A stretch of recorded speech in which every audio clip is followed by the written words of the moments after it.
रुख करेंगे हम भारत मंडपम का, जहां प्रधानमंत्री नरेंद्र मोदी संबोधित कर रहे हैं। इंफ्रास्ट्रक्चर बना रहा है, भारत में नए नए सेक्टर्स उभर रहे हैं, इसलिए स्टार्टअप सिस्टम भी आगे बढ़ रहा है।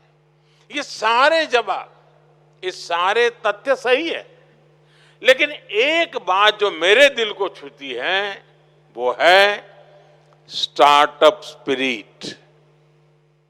मेरा देश का नौजवान आज कंफर्ट जोन में अपनी जिंदगी गुजारने के लिए तैयार नहीं है।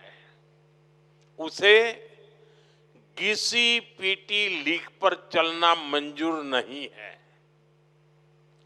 वो अपने लिए नए रास्ते खुद बनाना चाहता है, क्योंकि उसे नई मंजिलें चाहिए, नए मुकाम चाहिए। और साथियों, नई मंजिलें मिलती कैसे हैं? उसके लिए हमें परिश्रम की पराकाष्ठा करके दिखानी होती है।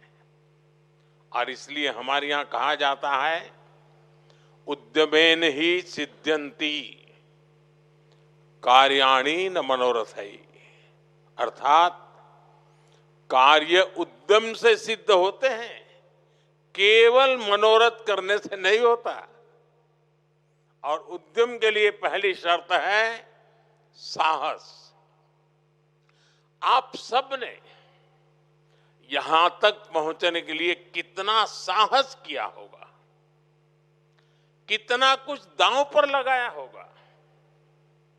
पहले देश में रिस्क टेकिंग को डिस्करेज किया जाता था, लेकिन आज रिस्क टेकिंग मेन स्ट्रीम बन गया है। मंथली सैलरी से आगे सोचने वाले को अब केवल एक्सेप्ट ही नहीं, लेकिन अब उसे रिस्पेक्ट किया जाता है। जिन रिस्क टेकिंग आइडियाज को पहले लोग फ्रिंज मानते थे, वो अब फैशन बन रहा है। साथियों, रिस्क टेकिंग पर मैं खास तौर जोर देता रहा हूं, क्योंकि ये मेरी भी पुरानी आदत है। जो काम कोई करने के लिए तैयार नहीं होता, ऐसे काम जो दशकों से पहले की सरकारों ने नहीं छुए, क्योंकि उनमें चुनाव हारने का, कुर्सी जाने का डर था। जिन कामों के लिए लोग आकर कहते थे ये बहुत पॉलिटिकल रिस्क है, मैं उन कार्यों को अपना दायित्व समझकर जरूर करता हूं। आपकी तरह ही मेरा भी मानना है, जो काम देश के लिए जरूरी है वो किसी न किसी को तो करना ही होगा, किसी को तो रिस्क लेना ही होगा। नुकसान होगा तो मेरा होगा, लेकिन अगर फायदा होगा तो मेरे देश के करोड़ों परिवारों को फायदा होगा।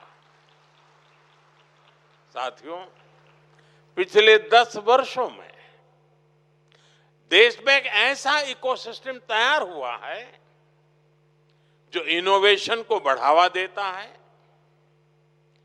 हमने स्कूलों में अटल टिंकरिंग लैब्स बनाई, ताकि वहां बच्चों में इनोवेशन की प्रवृत्ति बने।